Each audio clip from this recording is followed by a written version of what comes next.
Hello and welcome back to my channel. I am Upasana Taneja. So today this is sixth lecture जहाँ पे आज हमने पढ़ना है कॉशी इंटीग्रल फॉर्मूला। इसका हम प्रूफ करेंगे बहुत डिटेल में अच्छे से समझ के। इससे पहले लास्ट लेक्चर में हमने कॉम्प्लेक्स इंटीग्रेशन हमने स्टार्ट किया हुआ है, कॉशी इंटीग्रल थ्योरम और उसका एक्सटेंशन टू मल्टीपली कनेक्टेड डोमेन्स, ये सारा हम डिस्कस कर चुके हैं। ठीक है, तो अगर आपने वो नहीं देखा है तो प्लीज़ एक बार आप उसको भी देखिए, क्योंकि हम उस चीज़ को भी यहाँ पे यूज़ करेंगे आज। और अगर आप चैनल पे फर्स्ट टाइम विजिट कर रहे हैं तो वीडियो को पूरा एंड तक देखिए, और अगर आपको अच्छा लगे तो चैनल को सब्सक्राइब कीजिए। तो देखिए इसके बाद क्या है, अब हम स्टार्ट करते हैं कि Cauchy integral formula. This is integral formula. हमारे पास जो भी इंटीग्रेशन के क्वेश्चंस आएंगे कॉम्प्लेक्स में, उसको सॉल्व करने के लिए हम इस फॉर्मूले को यूज करेंगे। ये फॉर्मूला हमारे उन क्वेश्चंस को बहुत ही सिंपल बना देगा। हमें और कुछ नहीं करना, डायरेक्टली फॉर्मूला अप्लाई करेंगे, हो जाएगा। ठीक है, तो ये फॉर्मूला कैसे डिराइव हुआ, कैसे हमें इसकी वैल्यू निकालनी हो किसकी, इसको हम इस टाइप से भी लिख सकते हैं कि अगर आपको इंटीग्रल दे रखा हो किस टाइप का, F Z upon Z minus A D Z, तो इसकी वैल्यू क्या होगी, 2 पाई और एफ ऑफ ए क्या है, फंक्शन की वैल्यू एट पॉइंट ए। अब वो पॉइंट ए कौन सा होना चाहिए, है ना।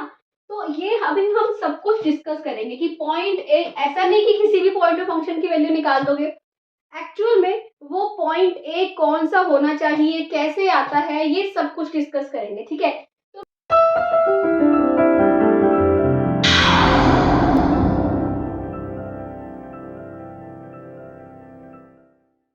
पहले आप देखिए कि इसकी स्टेटमेंट क्या है। ये कहता है कि if f z is analytic within and on a close contour C. कोई एक क्लोज कंटूर सी है, ठीक है, कोई भी एक कर्व ले लो, मैंने एक सी कर्व ले लिया, कैसा भी हो सकता है, ये क्लोज कर्व है। ठीक है, अब इतना, अगर सिर्फ इतना ही कहता है ये कि f z is analytic on a close contour C, तो इससे पहले कॉशी ने एक थ्योरम दी थी, कॉशी इंटीग्रल थ्योरम, इस फॉर्मूला से पहले। उसमें उसने क्या कहा था कि अगर क्लोज कंटूर सी है तो एफ जेड डी जेड क्या होता था, 0 होता था। ये हम कर चुके हैं। तो बेसिकली अब उसने इसका एक्सटेंशन दिया। ठीक है, एक तरह से अब उसने क्या बोला, अब बोला कि अगर एफ जेड एनालिटिक है तो ये तो पता है एफ जेड डी जेड 0 होगा, कॉशी इंटीग्रल थ्योरम ये कहती है, पहले पढ़ चुके हैं।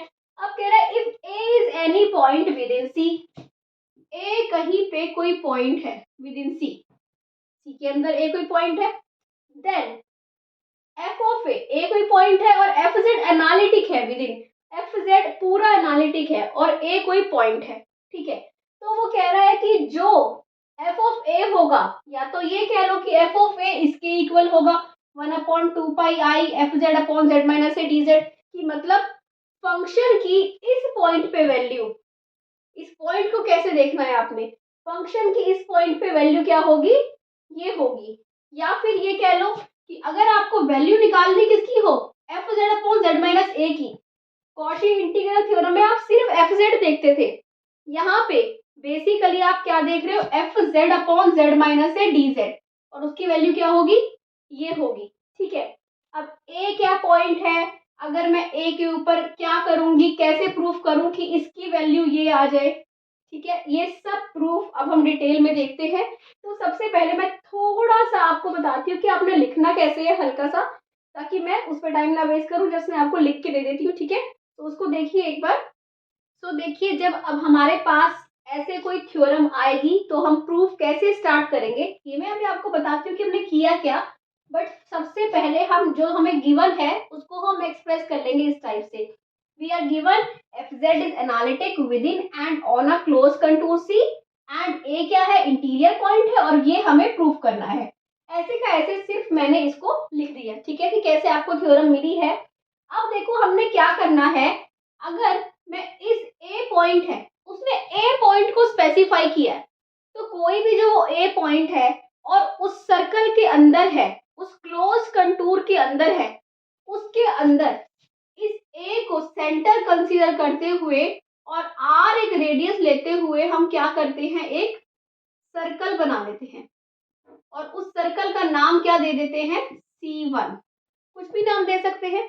बट जैसे अभी हमने एक्सटेंशन पढ़ा था लास्ट लेक्चर में, तो हमने C1 और C2 ले लिए थे, तो यहाँ पे C है तो हम क्या ले लेते हैं, C1 ले लेते हैं। ठीक है, सिर्फ हमने क्या किया, एक सर्कल बना लिया। क्यों?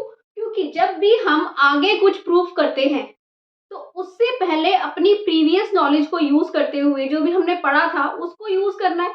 उसको हमने लास्ट में क्या पढ़ा था, आपने मल्टीपली कनेक्टेड डोमेन वाली थ्योरम पढ़ी थी, उस थ्योरम को यहाँ अप्लाई करना है। वो क्या कहती थी थ्योरम, कि अगर ऐसे कोई डबली कनेक्टेड डोमेन है तो जो अराउंड C के अलोंग इंटीग्रल की वैल्यू होगी, C1 की, ये C1 था उसमें, तो C1 के अलोंग जो इंटीग्रल की वैल्यू होगी वही C2 के अलोंग होगी।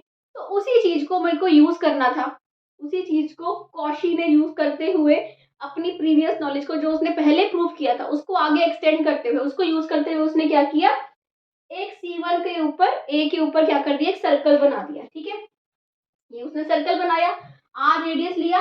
अब इसी बात को सिर्फ हमने लिख दिया है। ठीक है, construct a circle C1 inside C taking A as centre and R as radius. तो ये जो सर्कल है, सर्कल की इक्वेशन क्या होती है, mod of Z minus A equal to R, यही होती है सर्कल की equation. Lies completely inside C and does not intersect C। तो ये C के अंदर फ्लाई कर रहा है कंप्लीटली। ठीक है, तो सिर्फ इसी बात को कि हमने C1 के, अभी तक हमने कुछ भी नहीं किया है, C हमें दे रखा था, A पॉइंट दे रखा था, सिर्फ हमने A पॉइंट के अराउंड एक सर्कल बना दिया, A को सेंटर लेते हुए, R को रेडियस लेते हुए। ठीक है, ये हो गया।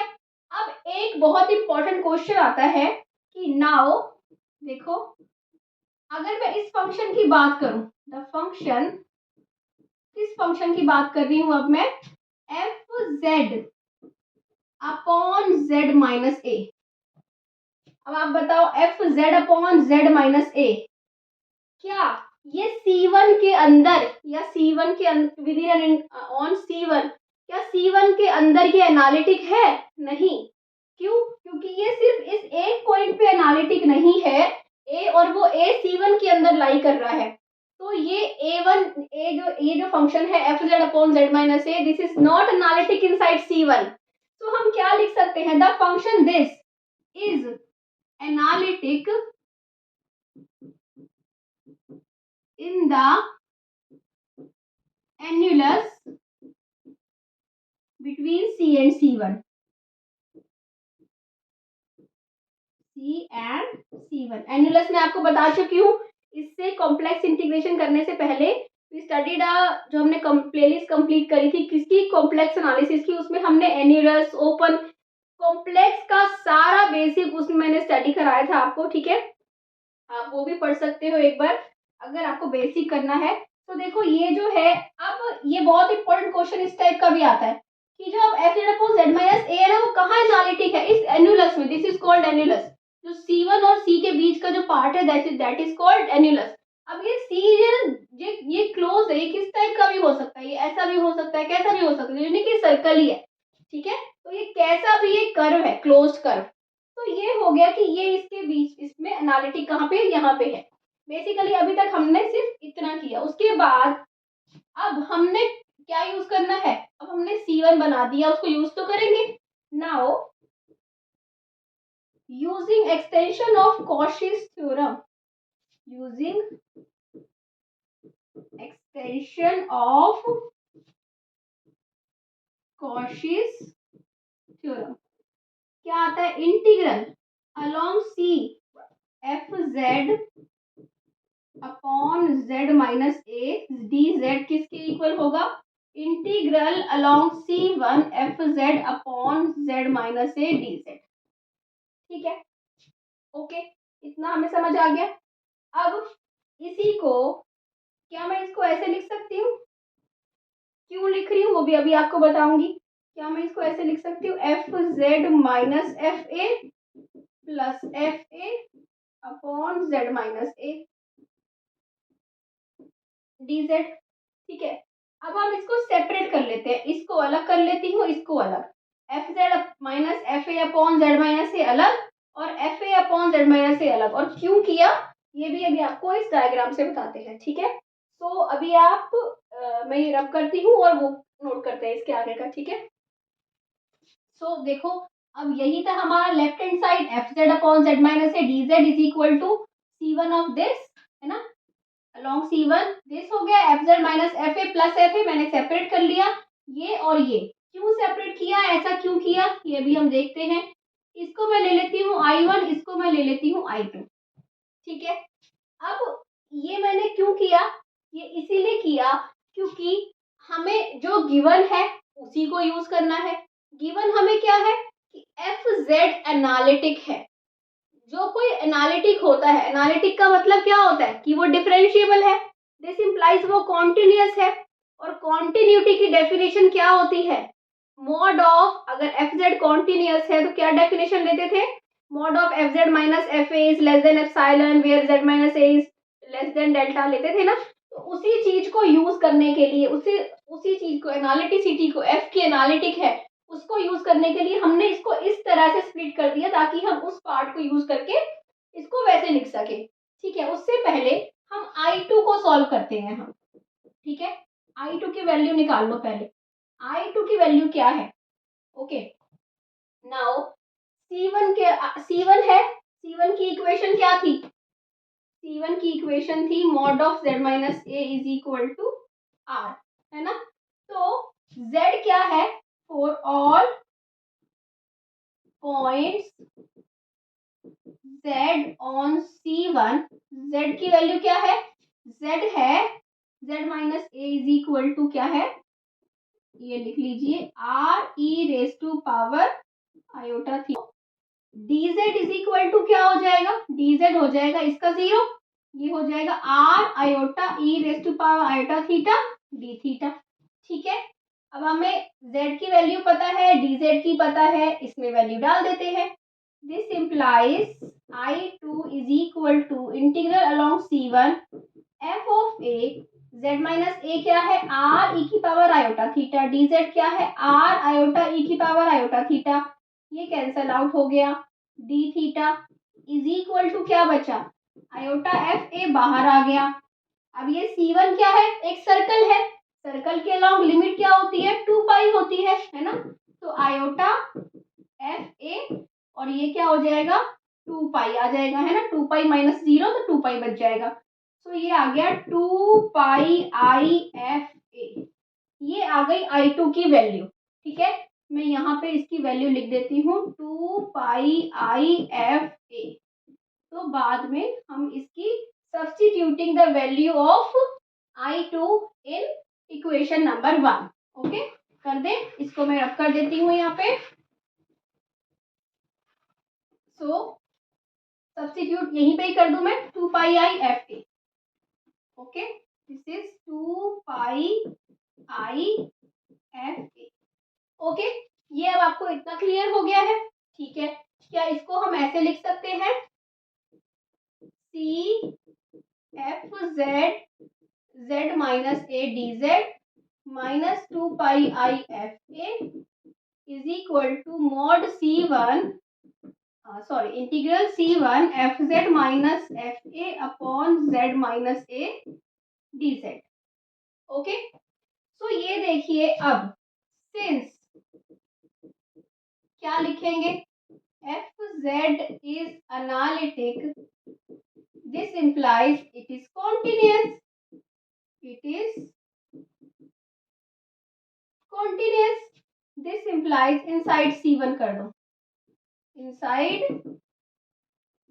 C1, इसका मतलब क्या हुआ, this implies for all for epsilon greater than 0 there exists delta greater than 0 such that, यही होती है ना कॉन्टिन्यूटी की डेफिनेशन। कॉन्टिन्यूटी का पूरा टॉपिक हम लास्ट की जो प्लेलिस्ट थी उसमें कर चुके हैं डिस्कस, है ना, for all z minus A less than delta. तो ये अब हम यूज कर चुके हैं, ठीक है।